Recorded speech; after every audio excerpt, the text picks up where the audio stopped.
Okay. Before we have our quiet time, let's all get on the same page.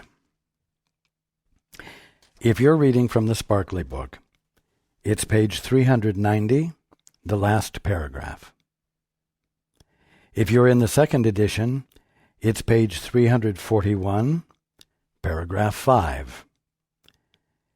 In the first edition, it's page 318, the first full paragraph.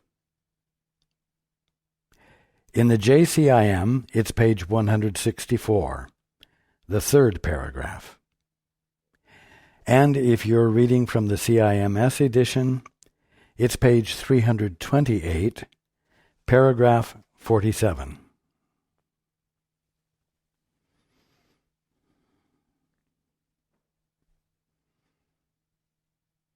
Let's take a few moments to be quiet together.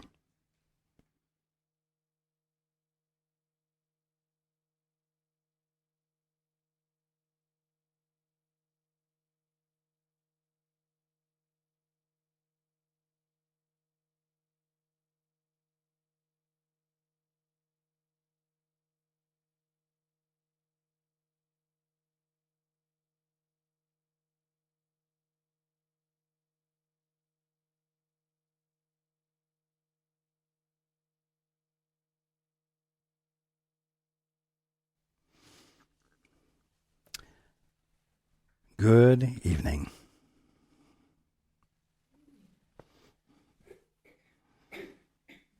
And welcome to everyone who's joining us on the internet.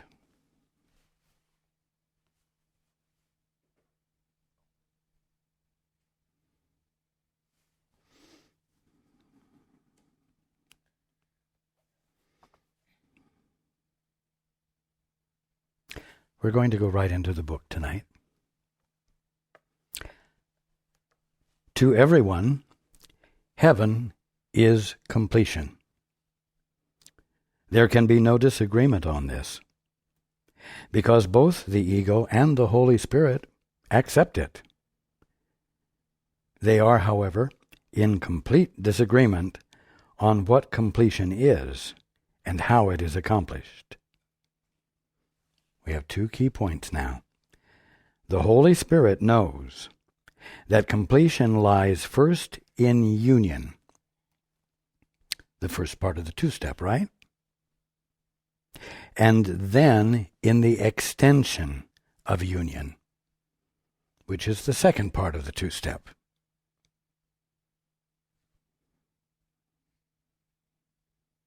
To the ego, this is the second point, completion lies in triumph, and in the extension of the victory, even to the final triumph over God.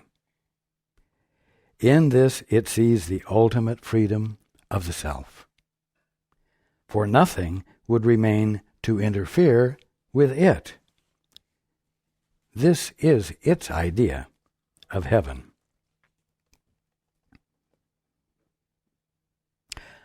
So we're going to talk a little bit tonight about listening.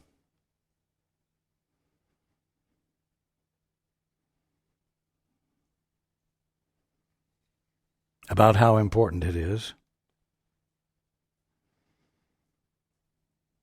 and about how it's experienced, and about how one must live with it. It's not insignificant. It is the most significant thing any of you can engage in, because it's the means by which you come home. It's the means by which you come back into your right mind. And I know you've heard me say this over and over and over again. And some think, Raj, why can't you say something new?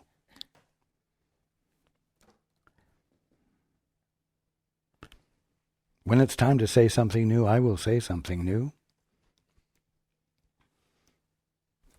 In the meantime, I will say what's needed. Because what's needed is what will help get all of us to something new.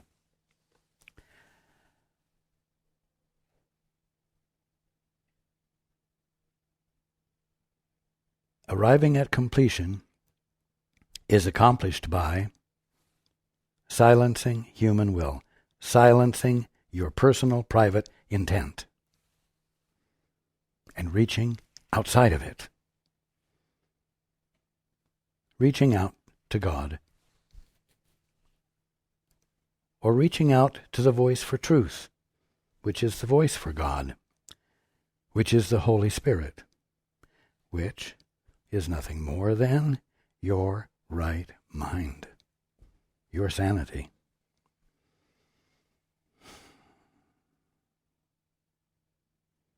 Now,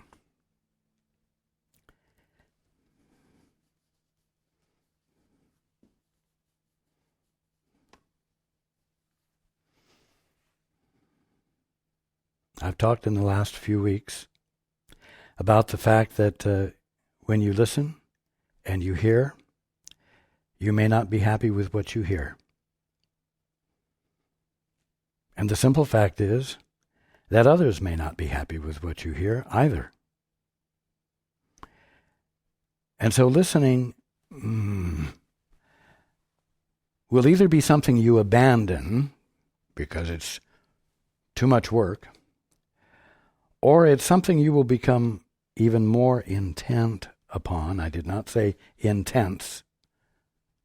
More intent upon, more disciplined around.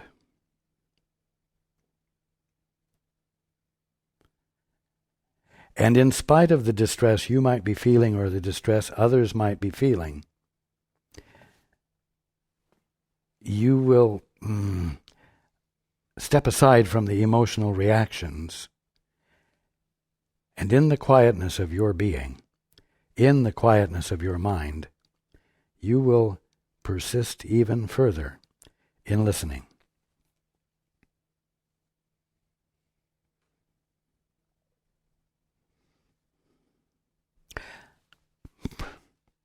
I'm going to talk for a few minutes about 3 individuals who listened.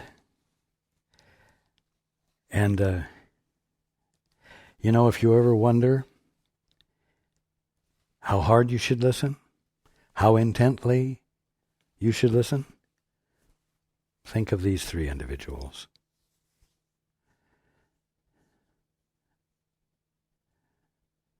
You see, the question is, how hard do you listen to God? How hard do you listen? Let's take Abraham. Abraham, a God-fearing man. A man whose life was devoted to God. And he listened to God. And God told him to sacrifice his son. Well, here's a situation where most would abandon the act of listening. They would say, this is too hard. This is absolutely unreasonable. But if one doesn't have that response, what does one do instead? Well, one listens like one has never listened before. After all, you love your son.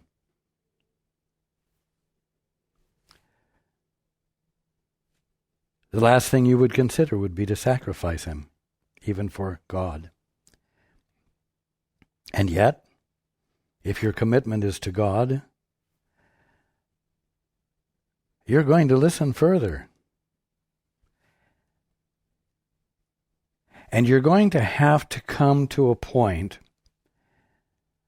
where you make a decision as to what is going to be the basis for your being in the world.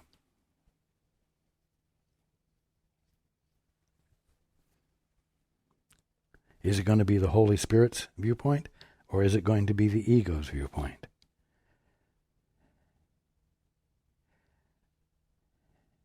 Is it going to be listening to God, or is it going to be thinking for yourself?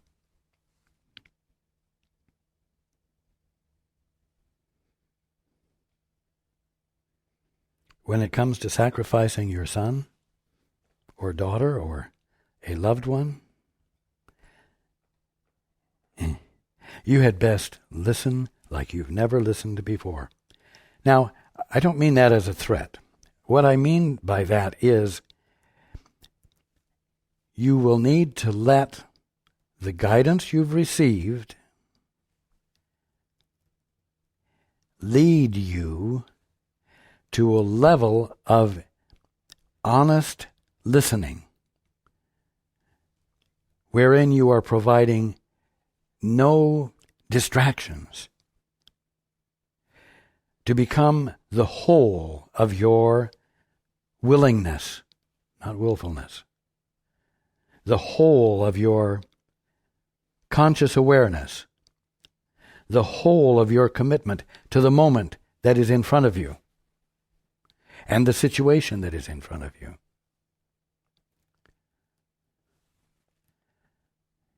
Well, you say, that was Abraham, and we don't have circumstances like that these days. I would never be called upon to have to be that committed. And I'm going to ask you, why wouldn't you want to be that committed?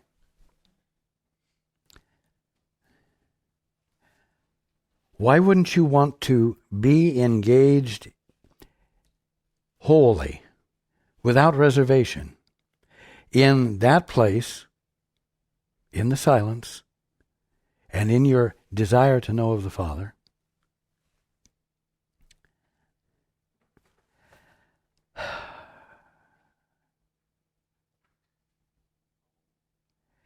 Where the laws of God prevail, and where in that union your completion lies,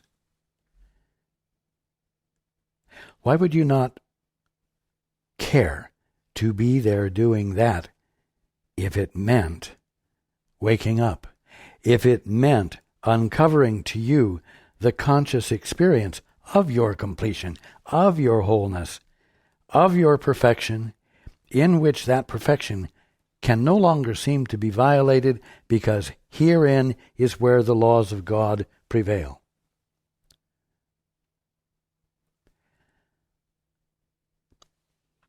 Your mindset has to change about what it's going to take and how you're going to interpret what it's going to take. You can either interpret it as a humongous burden that you are incapable of bearing. Now, the opposite of that isn't that it's a humongous burden which you are capable of carrying. The opposite of that is that there is a frame of mind in which you are not allowing doubt to disintegrate the unity of your mind, and which, therefore, constitutes a place where wholeness is easy to experience, where wholeness is what is natural and inviolable.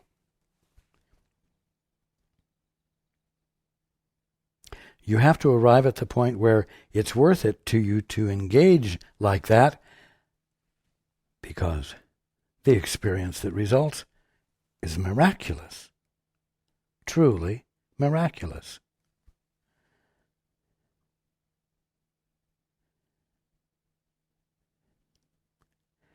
Oh, I tried listening. I've done it a number of times ever since I first started listening to Raj and he talked about it. I've tried listening, and sometimes I felt like I was connecting with something, but most of the time nothing happened, and I didn't really feel like putting more effort into it, more commitment into it, more resolve into it. You see?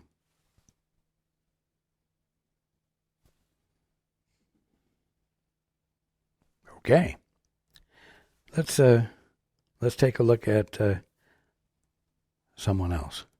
And before I do, let's remember that with Abraham, all of this was going on in the privacy of his mind. He didn't share with anyone what his guidance was. and he didn't prepare to carry out his guidance in public view. But what about Noah? Noah listened to guidance, and he heard something outrageous.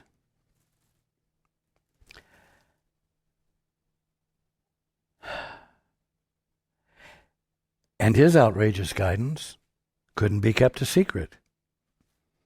When you start to build an ark in a village that isn't a seaside village,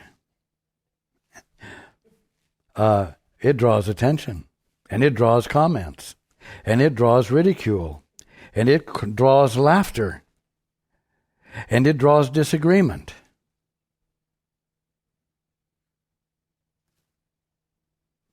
Not only from the villagers, but perhaps from his family.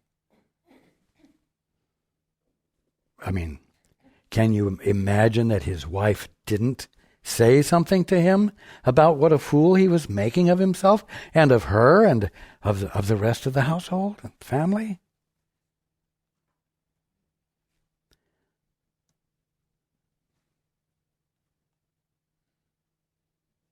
What do you do when that happens? Well, maybe you stop building the ark and you drown. Maybe you say, I really don't want to upset my wife. I love her too much. She's been faithful to me all these years. She doesn't deserve this kind of hell, especially when I can't justify it. I love her too much. And God really wouldn't ask me to do something that would cause her to feel disgraced and harmed and disrespected and unloved. Therefore, it's perfectly reasonable for me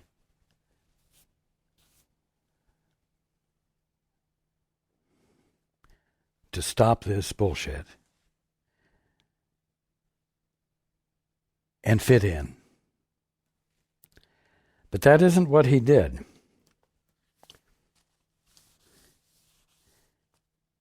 He listened further.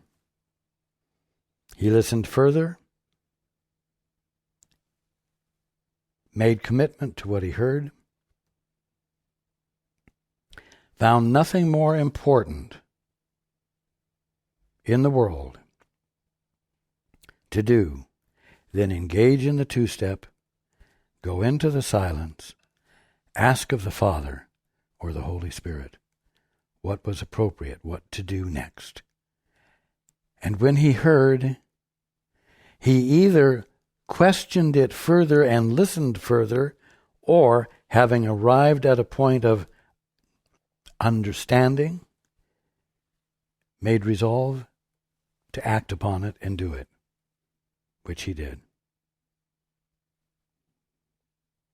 Can you imagine, under the circumstances of what he was given to do and where he had to do it, what kind of listening it took?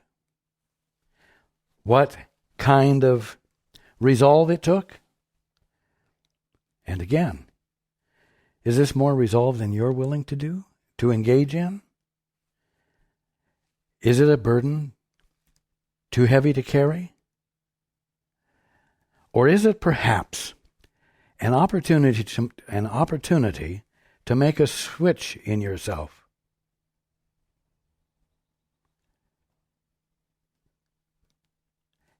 And consider the possibility that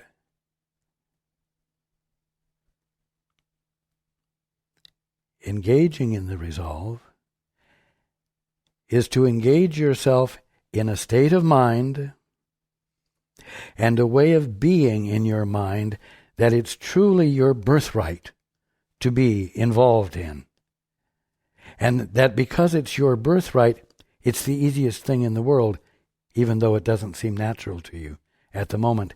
And that if you will engage in it with that kind of resolve, the sudden shift of perception that is what a miracle is will occur.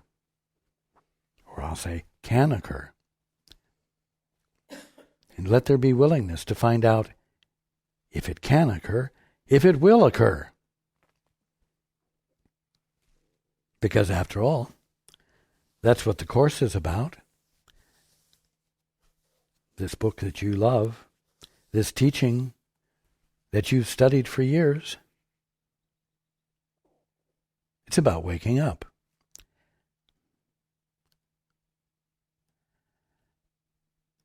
Following through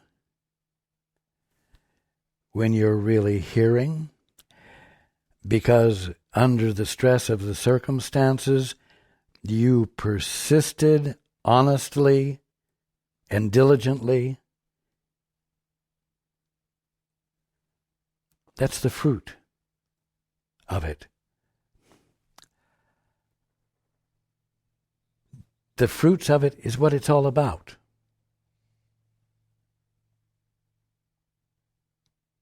The miracle is what it's all about. Again, you have to arrive at a point where it's worth it to you to risk the chance that there is a God, listen for Him,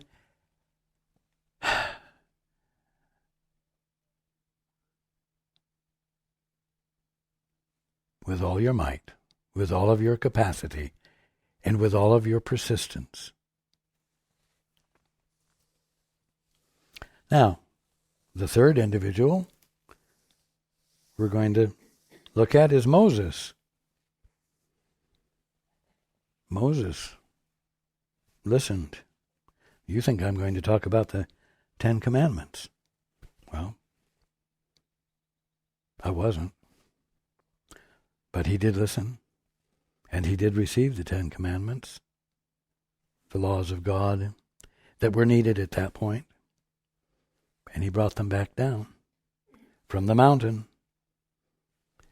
Oh, this time it's not family and friends, but it's all the people who have been following him.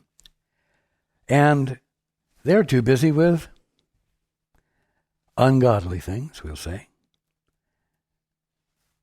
to give any valued attention to what he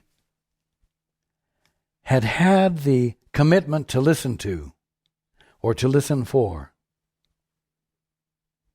And it burned him up. And he broke the tablets. And what? He had to do it all over again. Because that's the only thing you can do when you have a commitment to God. But that wasn't what I was going to talk about.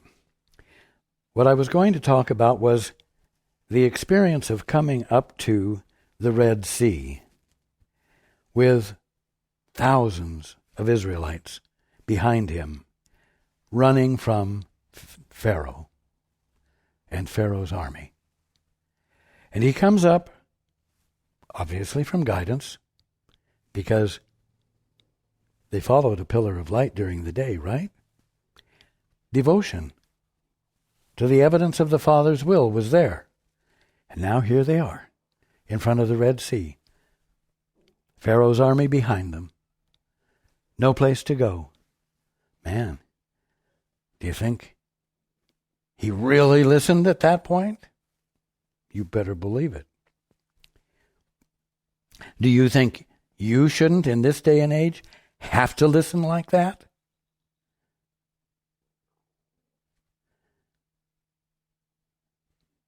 Well, if he hadn't listened, he would have sat down in a heap and said, I give up. And Pharaoh's army would have overtaken them, you see. And no miracle.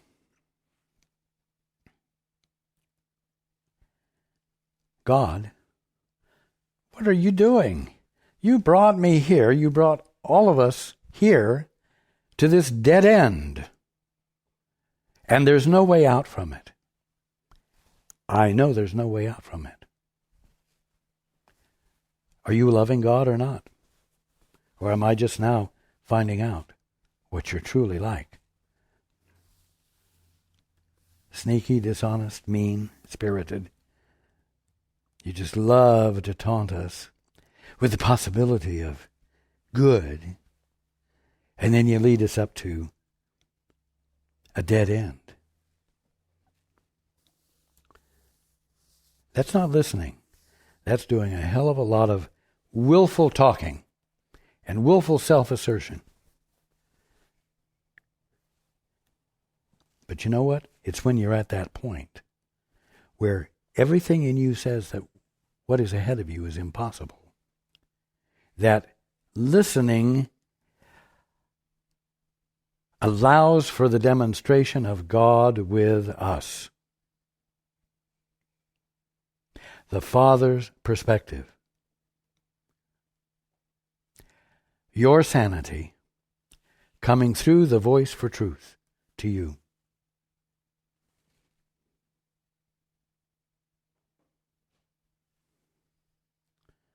What, God? You want me to hold my rod up? Sort of at the Red Sea? They're going to think I'm a fool, everyone around. You can't be serious. Hold it up, Moses.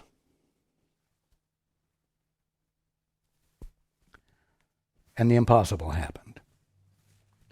The miraculous happened. And the Israelites went across on dry ground.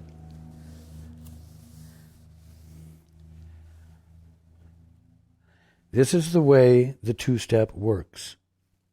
This is the way the holy instant works.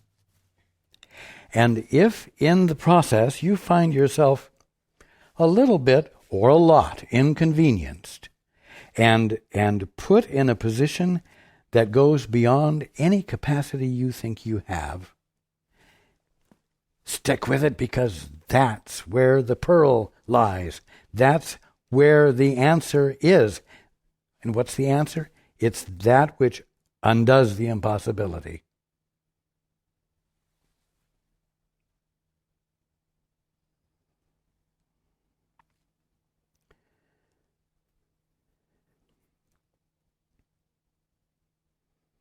The Holy Spirit knows that completion lies first in union, and then in the extension of union. The extension of the union, holding his rod up. In other words, extending, embodying the Father's will, embodying the guidance, being true to that union within that's causing what's needed to become obvious so that you can embody it. But now, to the ego, completion lies in triumph. Triumph. That's where the orphan does things on its own. Not in union. Not engaging in the two-step. It does things on its own and thinks it succeeds. And in the extension of the victory, even to the final triumph over God. In other words, to the ego, completion lies in triumph. And in the extension of the victory, even to the final triumph over God. You see, God? I did make something of myself. I didn't need you after all. Hey,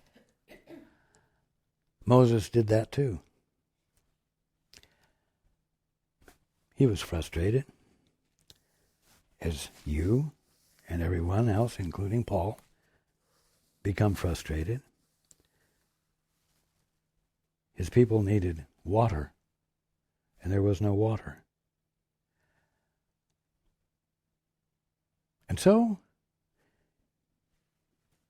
independently, without listening, he asserted what he thought was a divine capacity of his own, and so at his hand, not at the behest of God, he struck a rock, and water began to pour forth. He succeeded.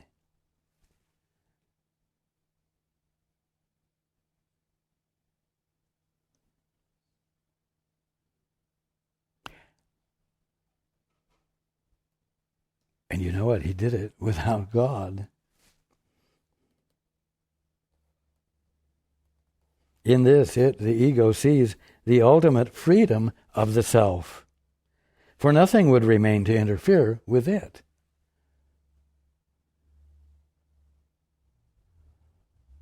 You know, when you get, I'm going to say, between a rock and a hard place, between the rock that you would smite for water and the hard place where you do the two-step and abandon any authority you think you have so that you can ask of the Father what the truth is, that causes a sudden shift of perception that allows for a miracle.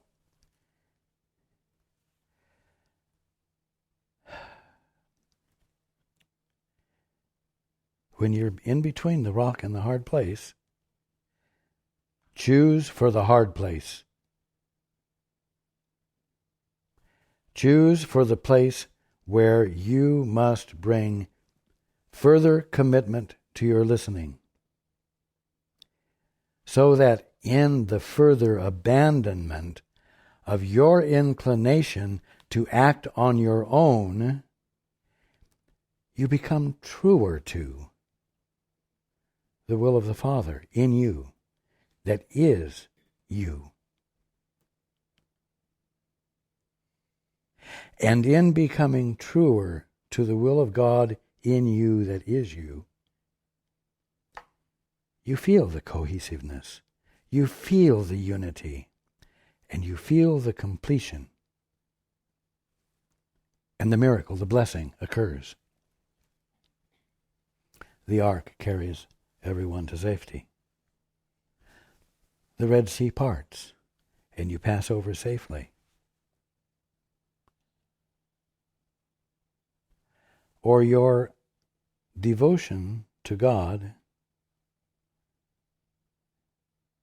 brings you to a point of inner clarity that you had never experienced before, that harm could never be the result of obedience to God, just as Abraham found.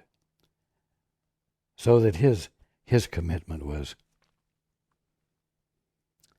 his commitment from then on far exceeded anything that he had ever brought to it before.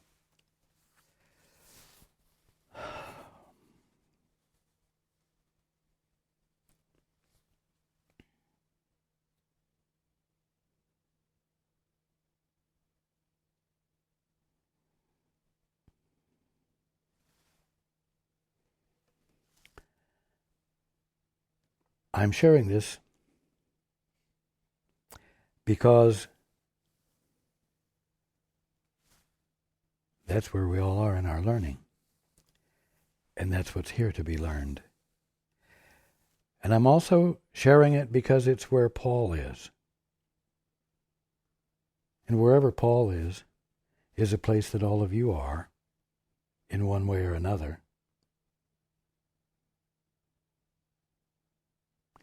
And so what I'm talking about tonight is not airy-fairy theory.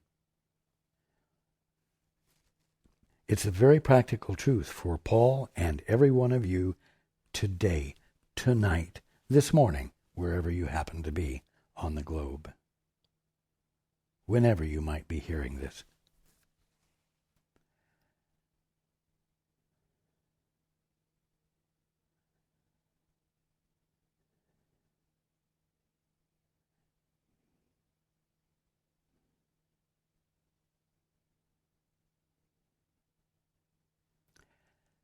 Listening and hearing guidance is where you learn the meaning of trust.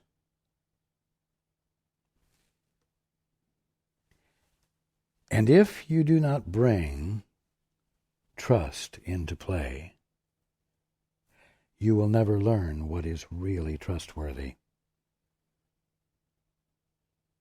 You will never find that which doesn't crumble in the face of your trust.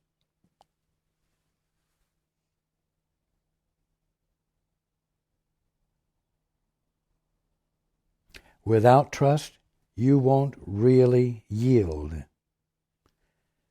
Abraham yielded. Noah yielded. Moses yielded. Not as a lark, but from a very deep inner place that was arrived at because of the utter devotion to listening that was brought into play.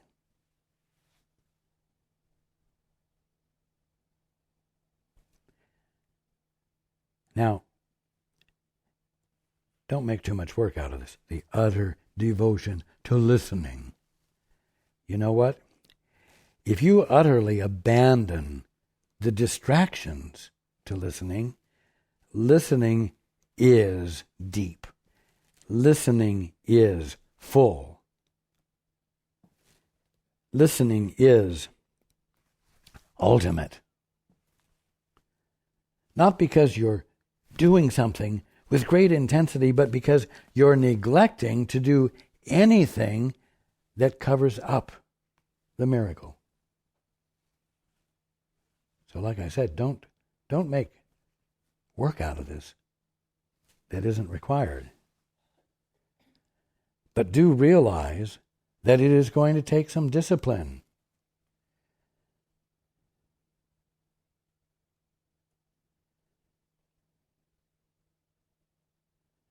What I have told Paul and Susan, and, all of you villagers standing around while Paul and Susan get to the business of building their ark in plain sight, where everybody can have thoughts and opinions about it, and do, and voice them, good and bad.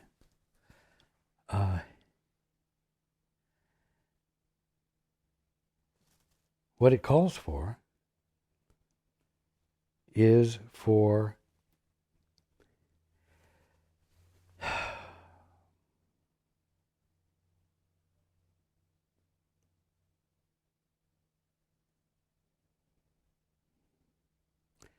greater devotion to listening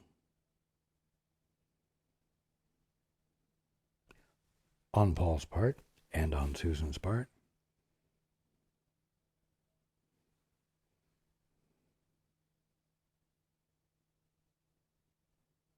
So as to be able to hear the fuller, deeper meaning that allows for the impossible to be recognizably possible, and for its possibility to be facilitated, and for everyone to rejoice. And Paul must do this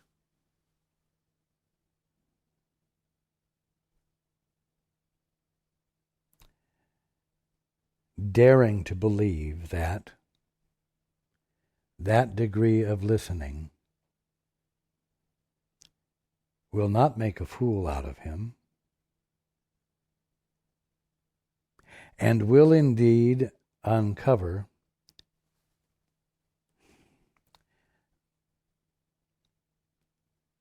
the experience of God's laws being fulfilled, of God's laws prevailing. So that when I say to Paul, here is where the breeze is moving,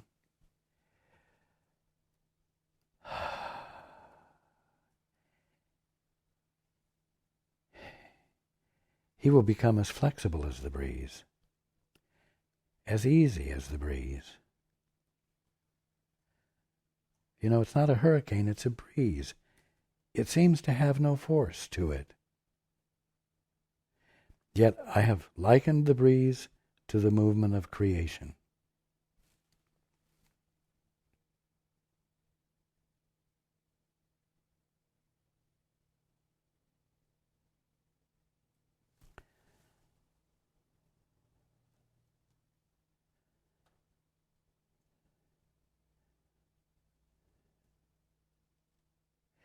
The move of the foundation, the Northwest Foundation for A Course in Miracles, seems to involve impossibilities, seems to involve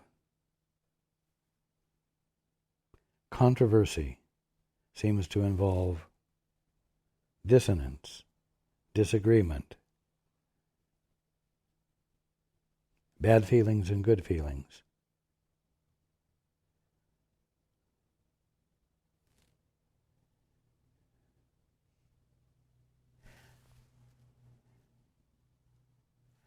But you know what will resolve them? Not dealing with them, but listening with even greater commitment, listening with even greater willingness, meaning listening with less willfulness, listening with less of the inclination to find a rock to smite and make something happen all by yourself that will relieve the tension, even though relieving the tension won't constitute uncovering the sudden shift of perception that is a miracle.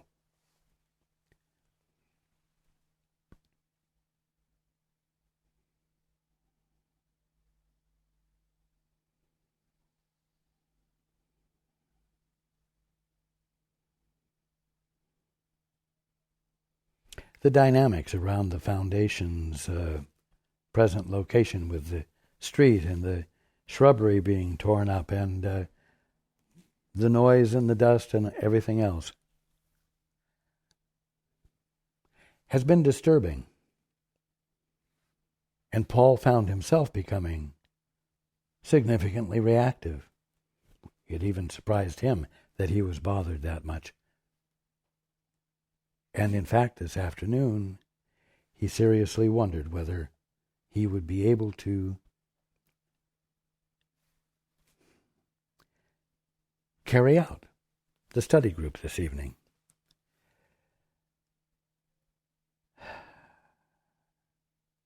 Nevertheless, his resolve and his commitment prevailed.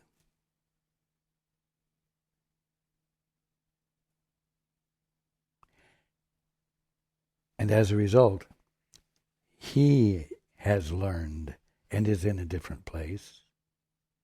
And because he's like you and you and you and you and all of you, you're in a different place and you have learned. Most of all, this paragraph, this one single paragraph that we read tonight, is more vibrant and relevant than you might have thought it could be. And that's important.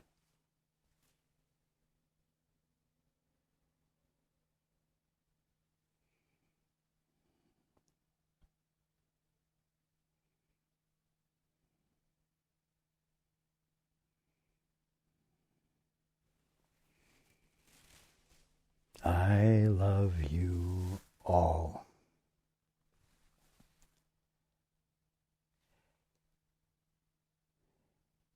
It's your birthright and your natural ability to be Abraham, Noah, and Moses, to embody the two-step as they did.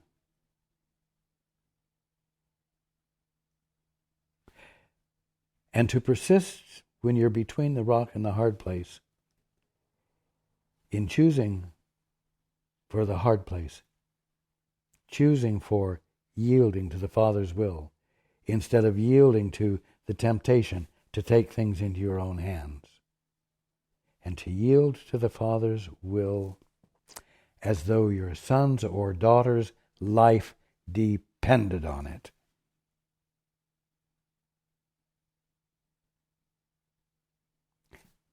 You see, what you need to discover is that that's not asking too much. That's just asking what's bottom line natural to you all.